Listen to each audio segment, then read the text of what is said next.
Hello, I'm Dr. Shikha Pandey, and this is a continuation video on antepartum hemorrhage. We had discussed in the last video about placenta previa, and now we are to discuss the management of previa.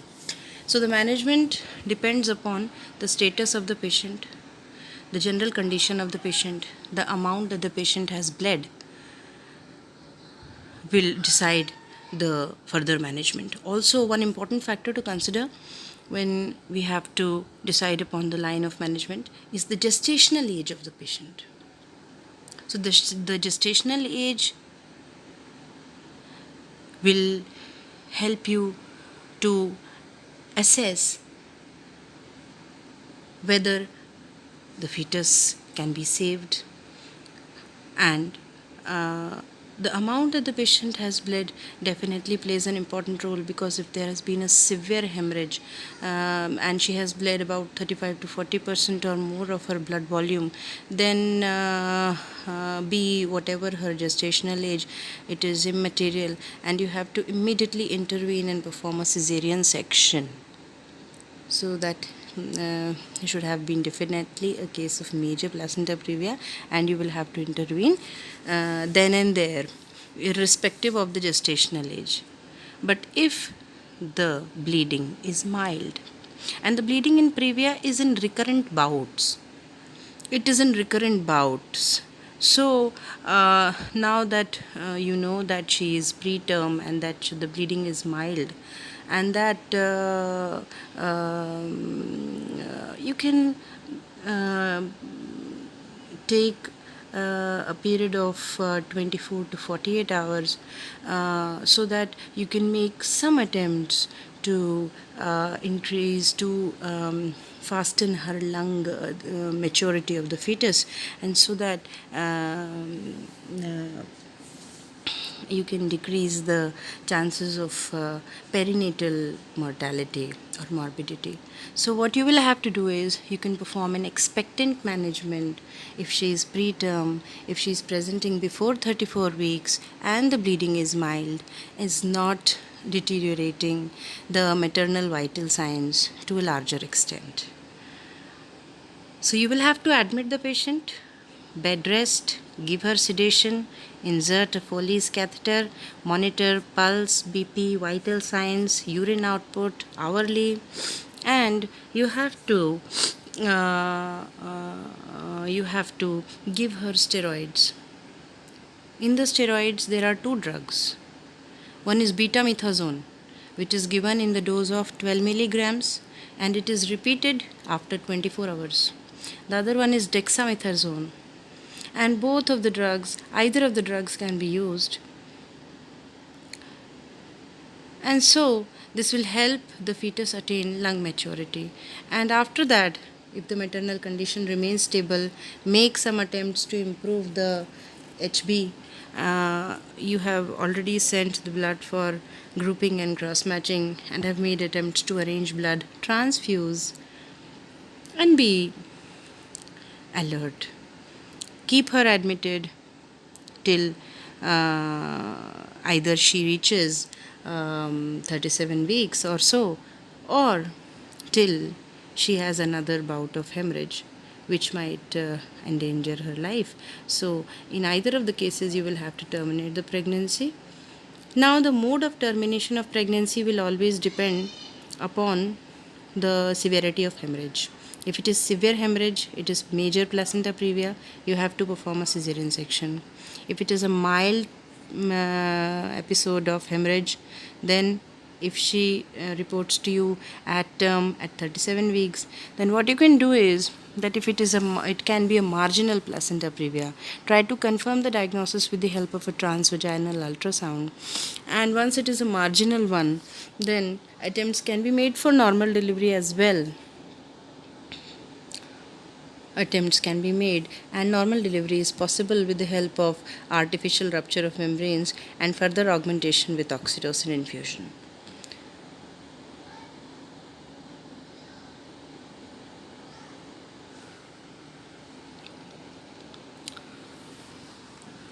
Now, placental abruption.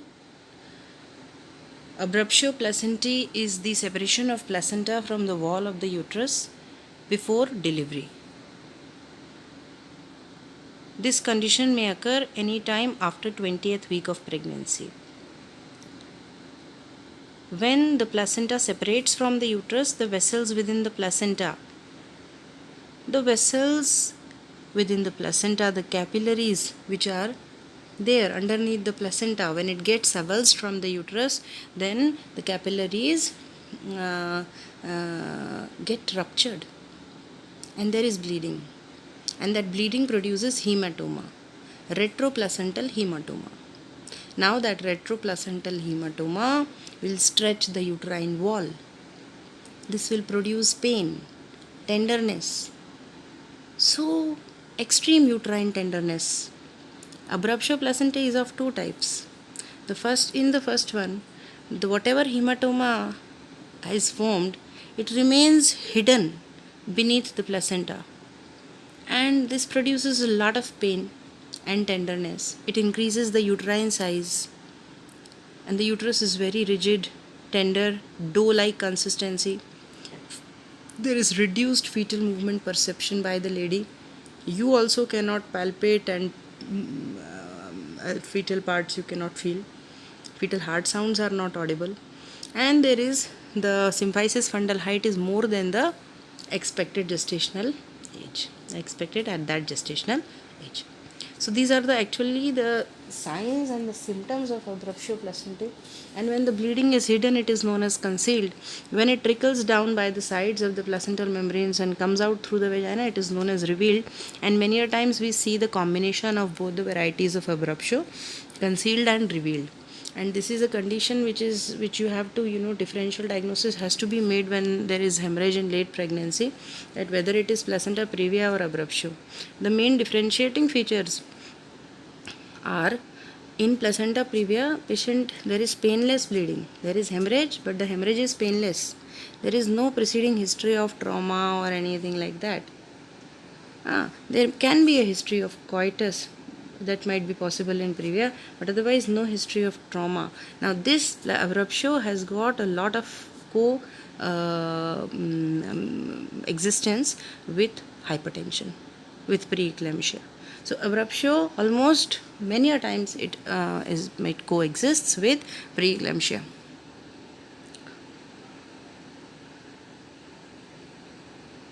Then in abruptio there will be extreme pain. When you palpate the uterus, it will be hard, tender, rigid. In case of placenta previa, uterus will be relaxed. The third point is that the bleeding in case of previa will be bright red in color. In case of abruptio, it will be dark collected clotted blood coming out. Blood from the hematoma trickles down. So, what are the risk factors for placental abruption? Risk factors, again, multi parity, and elderly ladies are more susceptible to this condition. Smoking has a lot of correlation. Smoking in our setting in India, especially in Bundelkhand, not quite common. But high BPS, preeclampsia almost always coexists with abruptio placentae. Previous placental abruption, this is one of the very important points. Recurrence rate of placental abruptio placentae is very high. If there is a history of one episode of in one pregnancy she has had abruptio placentae, then the chance to recur in the next pregnancy is about 16 to 18%. And if she has had 2 episodes, then it turns to rises to 25%. So 25% chance of recurrence of abruptio placentae is quite high. So a history of recurrence, past history of abruptio placentae should be taken. Check for blood pressure should always be made, and if there is a case of preeclampsia, you can always suspect in case of hemorrhage in that lady that it can be placental abruption. In case of malpresentations are said to very well coexist with placenta previa. I told you in the lecture on placenta previa that malpresentations are associated with previa because because the placenta is implanted there in the lower uterine segment. The presenting part is not able to get fixed, and either transverse lie or breach or floating head will be found. Not in case of abruptio. Fibroid is associated. Fibroid uterus or any uterine anomalies are they do coexist with abruptio placentae. Congenital anomalies in the fetus are said to highly coexist with placenta previa. Yes. Twin pregnancy. Twin pregnancy, there is hyperplacentosis, large placenta. It coexists with placenta previa as well as with abruptio. In abruptio, I'll tell you the reason. What happens is that overdistension of the uterus. One theory says that whenever there is overdistension of the uterus, it can be either due to multiple pregnancy or it can be due to polyhydramnios.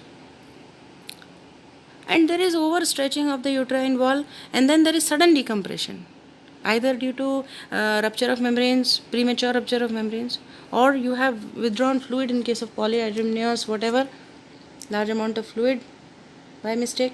Then what happens? Sudden decompression of the uterus, it produces avulsion of the placenta. So it is associated with it. Abdominal trauma, it's quite obvious. So this is placental abruption, the risk factors which are associated with abruptio placentae.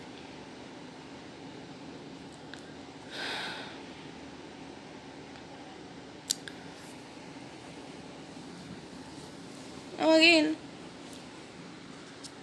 what are the effects of the abruptio placentae and what are the complications? So, depending upon how much blood is lost, depending upon what is the grade of abruptio. So, abruptio has 3 grades: 0, 1, 2, 3. So, you can say that abruptio placentae is divided into 4 grades. In the first grade, the amount of blood loss is less than 750 ml to 800 ml or so, and it goes unnoticed, and there is no symptomatology. The patient does not experience any pain also, and that is grade 0. The second grade, in grade 1, there is moderate amount of bleeding. And there are certain signs, typical signs of abruptio also, like there will be pain and there will be irritable uterus, but no fetal or maternal compromise is there. In grade 2, there is no maternal compromise, but fetal distress is evident, and the bleeding is moderate in amount. Moderate means 1 to 1.5 liter of blood is lost. 20 to 30 percentage of the blood volume is lost. And in grade 3, severe blood loss, severe hemorrhage has occurred. More than 35% of the blood volume has been shed, and now this is severe hemorrhage. The patient in grade 3 abruptio goes into shock, has high chances of renal failure. There is almost always fetal demise, and she lands up in disseminated intravascular coagulation. So these are the important complications. DIC, renal shutdown, and fetal demise are important complications of abruptio placentae in severe abruptio. It is a big obstetric emergency when there has been such a lot of blood loss and there is IUD, intrauterine death of the fetus in case of abruptio diagnosed. Then you should take it for certain that she has bled severely.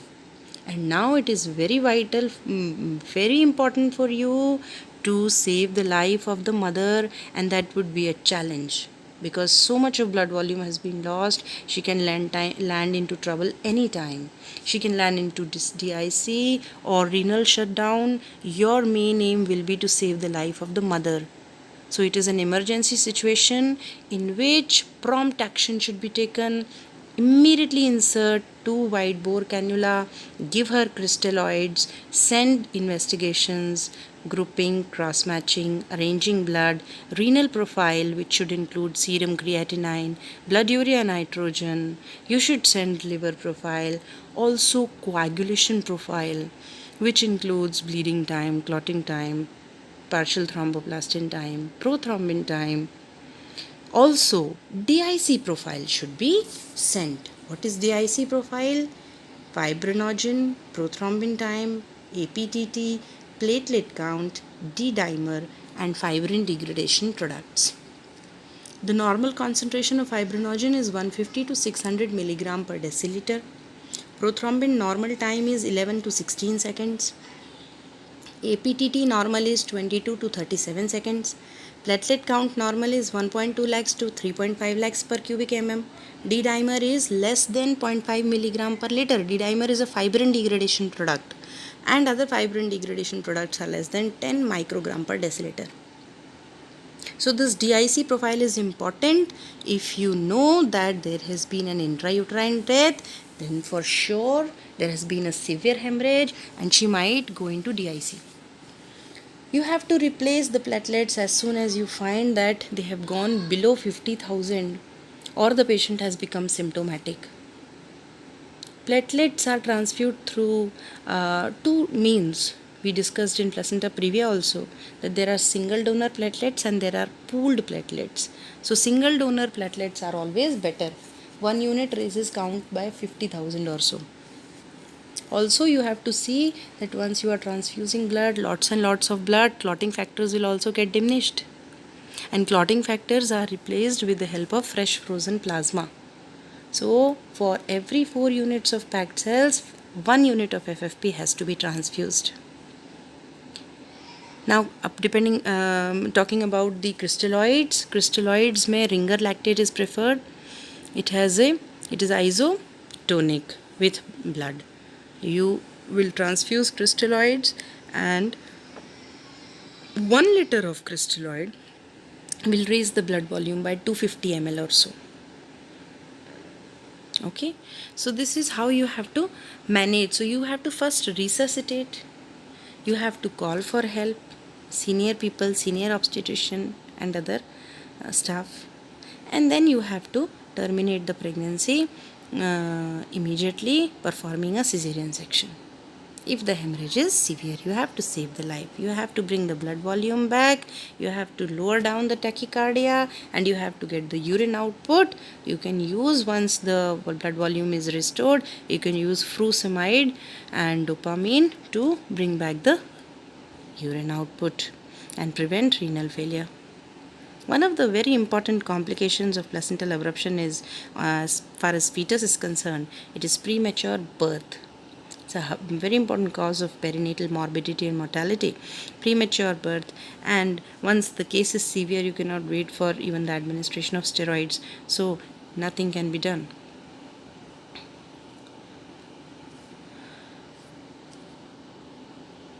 What are the signs of placental abruption? Vaginal bleeding, dark red blood, abdominal pain, uterine contractions that doesn't relax, blood in the amniotic fluid. So the amniotic fluid is blood stained, and anytime if you find blood stained amniotic fluid, you should suspect abruptio placentae. Because of the excessive blood loss, there is hypotension and faint feeling, and such things are there. As I told you, it is of two types. One is revealed, the other one is concealed, and many a times you find a combination of both. And many a times you also do find a combination of placenta previa and abruptio. This is the diagram which is showing the concealed bleeding, hematoma formation retroplacentally, and here you can see the revealed. What is the management? The treatment depends on the amount of bleeding, the gestational age, and the condition of the fetus. Before 34 weeks, you have to do an expectant management if the case is mild. And expectant management means any effort, conservative management which is undertaken from the perspective of the fetus to save the life of the fetus, to enhance the lung maturity of the fetus. After 34 weeks, if the fetus is normal and the bleeding is mild, then you can wait.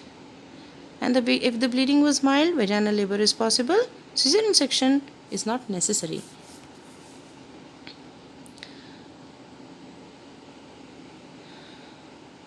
Now, what are the complications post-delivery in placental abruption? On this, one term I want to discuss, and that is covalent uterus. Covalar uterus is a condition in which, in cases of abruptio placentae, the retroplacental hematoma that is formed, it seeps, it percolates through the endometrium and reaches up to the myometrial tissue. Then it through myometrium it reaches up to underneath the serosa also, and this affects the contraction and retraction of the myometrium and it makes it ineffective, and this actually prevents hemostasis, and there is postpartum hemorrhage post delivery, and it is a serious condition. Usually it is controlled with the help of uterotonics, but sometimes cesarean hysterectomy might be needed. So covalar uterus is that the uterus attains a bluish color, and the blood has, the hematoma has percolated from the endometrium decidua up to the myometrium and up to the serosa also. Now the third differential diagnosis in hemorrhage in late pregnancy is uterine rupture. Uterine rupture should be considered in a lady who has a history of either 2 or 3 cesarean sections previously, or she has conceived very early after a cesarean section. Like a period of about 3 to 4 years is expected, a difference of 3 to 4 years in between two cesarean sections is good. If it is less than that, then there are increased chances of rupture of the scar.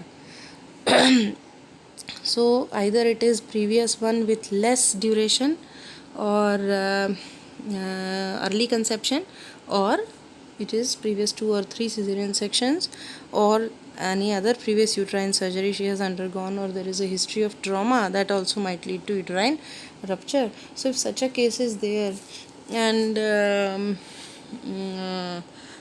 then there can be uterine rupture.